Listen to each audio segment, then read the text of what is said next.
Hello my guys, ബാംഗ്ലൂരിൽ നിന്ന് തമിഴ്നാട് വന്ന ശേഷം നമ്മൾ ആദ്യമായിട്ട് പോയ സ്ഥലമാണ് വെള്ളൂർ ഫോർട്ട്. ഒന്നാമതായിട്ട് തമിഴ്നാട് ഭയങ്കര ചൂടാണ്. നമ്മൾ കേരളത്തെ വെച്ച് നോക്കിയാലും അതുപോലെ തന്നെ ബാംഗ്ലൂർ വെച്ച് നോക്കിയാലും പുടുത്തം മുട്ട ചൂടാണ് ഇവിടെ. വെള്ളൂർ ഫോർട്ടിൽ നമുക്ക് പ്രത്യേകിച്ച് ടിക്കറ്റിന്റെ ആവശ്യമൊന്നുമില്ല. ഇവിടെ 3 സ്ഥലങ്ങളാണ് നമുക്ക് മെയിൻ ആയിട്ട് കാണാൻ പറ്റുക. ഒന്നാമത് ഈ ക്ഷേത്രം, രണ്ടാമത് ഇതിന് ചുറ്റുമുള്ള കോട്ട, മൂന്നാമത് ഇതിലെ കളിസ്ഥലങ്ങളും ബാക്കിയുള്ള പുൽമൈതാനിയൊക്കെ. അങ്ങനെ ക്ഷേത്രമൊക്കെ കണ്ടിറങ്ങിയപ്പോഴാണ് ഐസ്ക്രീം തിന്നാനോ പൂതി അങ്ങനെ ഒന്നും വാങ്ങി. പിന്നെ അതിന്റെ അവസ്ഥ ഞാൻ പറഞ്ഞുതരാം.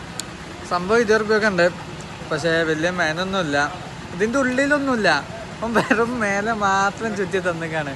പിന്നെ ഈ ഒരു സംഭവം കണ്ട് ഇത് എന്താന്നുള്ളത് ഇച്ച് മനസ്സിലായില്ല. നിങ്ങൾക്ക് ആർക്കെങ്കിലും അറിയെങ്കിൽ ഒന്ന് കമന്റ് ചെയ്യും. പിന്നെ അവിടെ തന്നെ പല കല്യാണങ്ങളും അതുപോലെ തന്നെ കുറെ ആളുകൾ ഫോട്ടോ എടുക്കുകയൊക്കെ ചെയ്യുന്നുണ്ട് കേട്ടോ. നമുക്ക് പിന്നെ പഠിച്ചോന്ന് പേടിണ്ടായിട്ട് നമ്മൾ അതൊന്നും നോക്കാൻ പോയില്ല. പിന്നെ അതിന്റെ അപ്പുറത്തുണ്ട് ഒരു അടിപൊളി കാഴ്ചയാണ് ഈ സംഭവം. ഈ കുറെ തന്താതി ഓല എന്തൊക്കെയാ കാട്ടണെന്ന് ഓൽക്ക് തന്നെ അറിയില്ല. അതങ്ങനെ കുറയാണ്. ഇത്രയൊക്കെ പാടെ കഴിഞ്ഞപ്പോഴത്തേ നമ്മളൊരു പരിവായിന്ന്. പിന്നെ ഒന്നും നോക്കില്ല, നേരെ റൂമൊക്കെ പോക്കുക, എന്നിട്ട് ഏസിട്ട് അവിടെ ഇരുന്നത്. അതൊരു വല്ലാത്ത കഥയാണ്. അപ്പൊ ഫോളോ ചെയ്യാത്തവർക്ക് ഫോളോ ചെയ്യാം. Okay bye.